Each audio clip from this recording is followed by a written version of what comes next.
There's a man who follows me around and narrates my life, and he started to say some unsettling things. Written by Gabby Rivera. He's always been here, although I actually don't know if he's a he. And though I wouldn't want to assume anything, the voice is definitely a male's voice. I've never seen his face, always the back of him. He wears a black trench coat with a popped collar, so that all I can really see is the very top of his head and part of his black boots. I can't communicate with him, and I figured this out a few years back. He just stands a few feet away from me at all times, his back to me, narrating my entire life. No one else can see him. I figured this out a few years back as well. Nor can they hear him. My day usually starts off the same. I always wake up to the same sentence. Natalia wakes up and rolls over in her bed. Every single day he says that, because that is what I do. It's all very mundane. My life is not that interesting after all. I've sort of learned to live with it, and I can almost tune him out now. I've never really told anyone else about him, because I know that no one would believe me. So I really don't have much of a choice other than learning to deal with it and tuning him out when I really need to.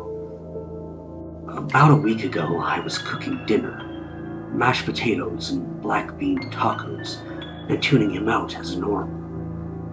As I was chopping up some cilantro for my tacos, however, he said something that caught my attention. Natalia is incoherently chopping cilantro without any knowledge that she is in grave danger. I froze, the knife in the middle of my small pile of cilantro, and looked over at him.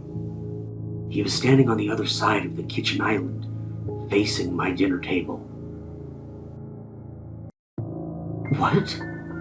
I asked, knowing that he wasn't going to reply.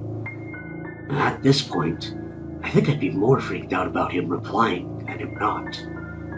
He said nothing for a few minutes, so I finished chopping, wiping the pieces of cilantro that got stuck to the blade with my finger and cutting it in the process. Fuck! I turned around and walked to the faucet, turning it on to rinse the knife in my finger. Natalia cut herself, and her blood oozes out, pleasing the one who watches. I turned the faucet off and turned around. He hadn't moved, but I was sure that I heard him correctly. I walked over to the window on the wall to my left and pulled on the cord, shutting the blinds as I became paranoid. I managed to eat my dinner and do the dishes without any other weird comments, and got ready for bed. As I got sleepier, I reached over and turned off the lamp by my bed, rolling onto my left side and closing my eyes. Natalia rolls over, closing her eyes and peacefully lying in her bed. What she doesn't know, however, is that she will soon face a horrible fate that will end in her death.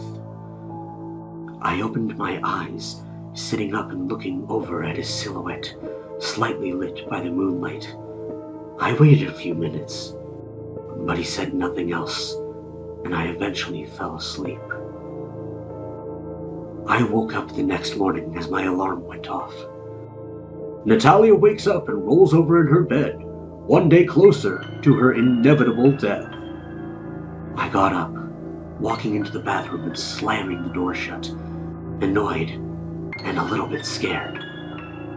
He had been narrating my entire life and had never said anything creepy or out of the ordinary. So what was going on now? I opened the faucet and began splashing water onto my face. Natalia washes her face, but she doesn't seem to realize that it is much easier for someone to attack her when her eyes are closed. I rinsed the soap away from my eye area and looked at my reflection in front of me, and at his, standing behind me. I finished rinsing my face with my eyes open, and managed to try it without completely covering my eyes. The rest of my week went pretty similar. Normal narrations for the most part, with some creepy stuff sprinkled in. He is coming for her very soon. It is unavoidable. Natalia must die. Every time he said something, I looked around at my surroundings, paranoid. I spent the entire week anxious and paranoid.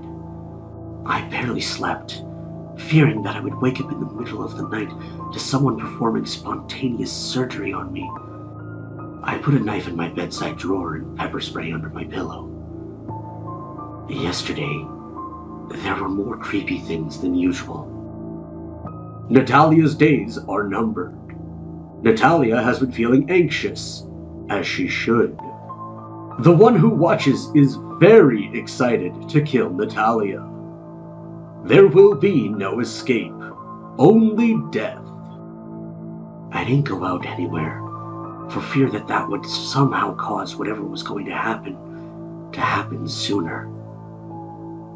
Last night I was getting ready for bed, brushing my teeth and staring at his reflection behind me in the mirror.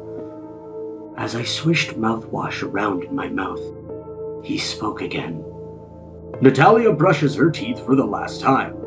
Tomorrow, she dies. I spit out the mouthwash, choking on a bit that had made its way down my throat. I coughed and wheezed. Natalia choked on the mouthwash, feeling like she was dying. But it's not her time yet. Her time is tomorrow. I managed to catch my breath and walked over to my bed, crawling in and leaving the lamps on. The last thing I needed was to be woken up at midnight and have to fight off a killer in the dark. I woke up today a few hours before my alarm and got up. I was still alive, and nothing was out of place. Maybe I wasn't going to die today. Maybe it was all some sort of fluke. I walked into the bathroom and grabbed my toothbrush. I squeezed out some toothpaste to brush my teeth and put the toothbrush in my mouth. I looked up into the mirror at my reflection, and then I froze. I spit into the sink and looked around the bathroom. I stuck my head back into the bedroom and looked around there as well. I made my way through every single room in my house, but he was nowhere to be seen. He was gone.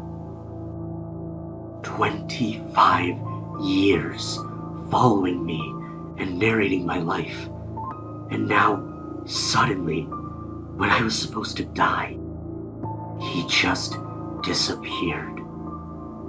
Somehow this made me feel worse, as I realized that while these things he was saying were creepy, they were also helping me by warning me of how much time I had left. Now I had no warning and no choice but to wait it out and see what happened.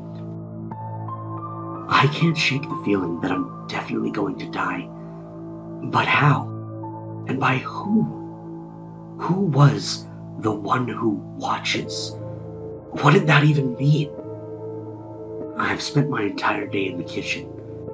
I figure there are more exits here, as well as weapons, and I'd probably be safer here than in another smaller room of the house. So far, nothing has happened.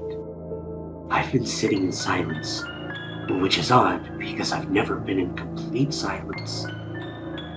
About an hour ago, all the lights began to flicker in the house, but that only lasted a few seconds, and it's gone back to normal now. I still don't know what to expect, but I think I'm probably safer at my house.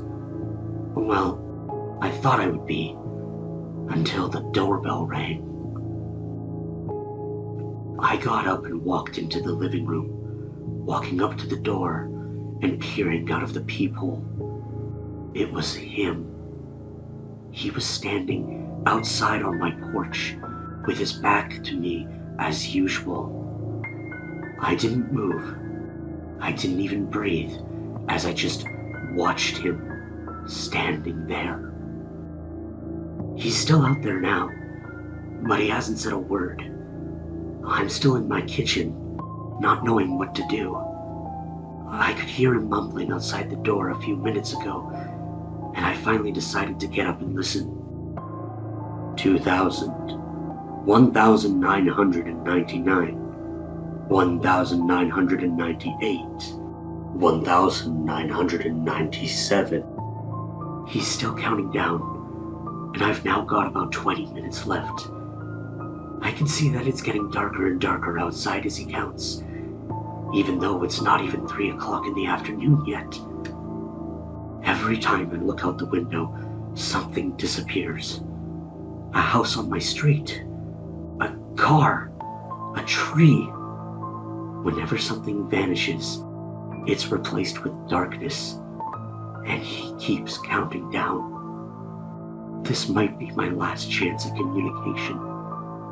I'm going to die today.